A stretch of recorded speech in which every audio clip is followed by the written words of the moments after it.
ദിർഹത്തിനെതിരെ രൂപ എക്കാലത്തെയും താഴ്ന്ന നിരക്കിലേക്ക് കൂപ്പുകുത്തിയതോടെ നാട്ടിലേക്ക് പ്രവാസികളുടെ പണമൊഴുകുന്നു.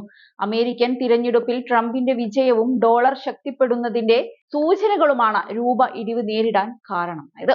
ഇതോടെ യുഎഇയിൽ നിന്നുള്ള പണമയക്കൽ വർദ്ധിച്ചുവെന്നാണ് വിപണിയിൽ നിന്നുള്ള വിദഗ്ധർ പറഞ്ഞത്.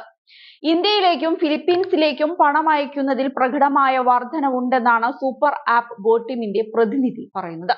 ഇന്ത്യയിലേക്കുള്ള ഇടപാട് 3% വർധനവും ഫിലിപ്പീൻസ് പെസോ ഇടപാട് 4% വർദ്ധിച്ചു എന്നാണ് അദ്ദേഹം പറയുന്നത്. നേപ്പാൾ രൂപ ഇന്ത്യൻ രൂപയുമായി ചേർന്ന് നീങ്ങുന്നതിനാൽ നവംബറിൽ ഡോളറിന് നേപ്പാൾ കറൻസി 135.79 എന്ന എക്കാലത്തെയും ഉയർന്ന നിരക്കിലെത്തി. സെപ്റ്റംബർ മുതൽ ഒക്ടോബർ വരെയുള്ള ഇടപാടുകളുടെ എണ്ണത്തിൽ 36% വർധനവുണ്ടായിട്ടുണ്ട് എന്നും ബംഗ്ലാദേശ് ഇടപാടുകളും വർദ്ധിച്ചുവെന്നും അദ്ദേഹം പറഞ്ഞു.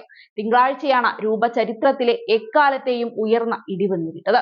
US തിരഞ്ഞെടുപ്പ് ആഗോള സാമ്പത്തിക വിപണികളിൽ അഗാധമായ സ്വാധീനം ചെലുത്തിയിട്ടുണ്ട് എന്ന് Lulu financial holdings managing director Adeeb Ahmed പറഞ്ഞു. ഇതാണ് യുഎഇയിൽ പണമയക്കലിലെ വർധനവിന് കാരണമായത് എന്നും സ്വാഭാവികമായും പ്രവാസികൾ നാട്ടിലേക്ക് പണം അയക്കുന്നതിന് അനുകൂലമായ വിനിമയ നിരക്കുകൾ പ്രയോജനപ്പെടുത്തിയെന്നും അദ്ദേഹം ചൂണ്ടിക്കാട്ടി. വിപണിയിലെ മാറ്റങ്ങളോട് പ്രവാസികൾ അനുകൂലമായാണ് പ്രതികരിച്ചതെന്നും അദ്ദേഹം വിശദീകരിച്ചു. അതേസമയം പണം അയക്കുന്നതിന് അല്പം കൂടി കാത്തിരിക്കുന്നതാണ് നല്ലതെന്നും അഭിപ്രായമുയരുന്നുണ്ട്.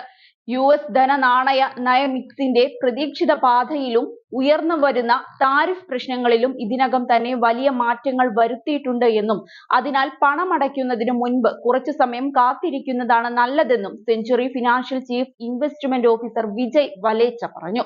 സാൻഡ് ഡിജിറ്റൽ ബാങ്കിന്റെ ഫിനാൻസ് ഡയറക്ടർ നവീദ് അലിയും ഈ വാദത്തെ പിന്തുണയ്ക്കുന്നുണ്ട്. US ഡോളർ ഹ്രസ്വകാലത്തിലേക്ക് ശക്തമായി തുടരാൻ സാധ്യതയുണ്ട്. ഫെഡറൽ റിസർവിന്റെ ഉയർന്ന പലിശ നിരക്കും യുഎസിലെ സാമ്പത്തിക സാഹചര്യങ്ങളും കണക്കിലെടുക്കുമ്പോൾ ഇത് രൂപ, പെസോ, മറ്റ് കറൻസികൾ തുടങ്ങിയ കറൻസികളിൽ സമ്മർദ്ദം ചെലുത്തും. കാത്തിരിക്കാൻ തയ്യാറാണെങ്കിൽ അല്പം കൂടി നേട്ടം കൊയ്യാൻ സാധിക്കുമെന്നാണ് അദ്ദേഹത്തിന്റെ വീക്ഷണം. രൂപയും പെസോയും ഉൾപ്പെടെ നിരവധി കറൻസികളുടെ മൂല്യത്തിലെ ചാഞ്ചാട്ടം ഒന്നിലധികം ഘടകങ്ങളെ ആശ്രയിച്ചിരിക്കും.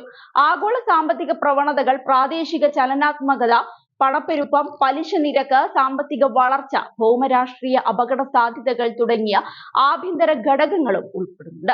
എങ്കിലും ഡോളർ ശക്തിപ്പെടുന്നത് രൂപ, പെസോ, മറ്റ് മിഡിൽ ഈസ്റ്റേൺ കറൻസി എന്നിവയുടെ മൂല്യത്തിൽ സമ്മർദ്ദം തീവ്രമാക്കുന്നത് തുടരും.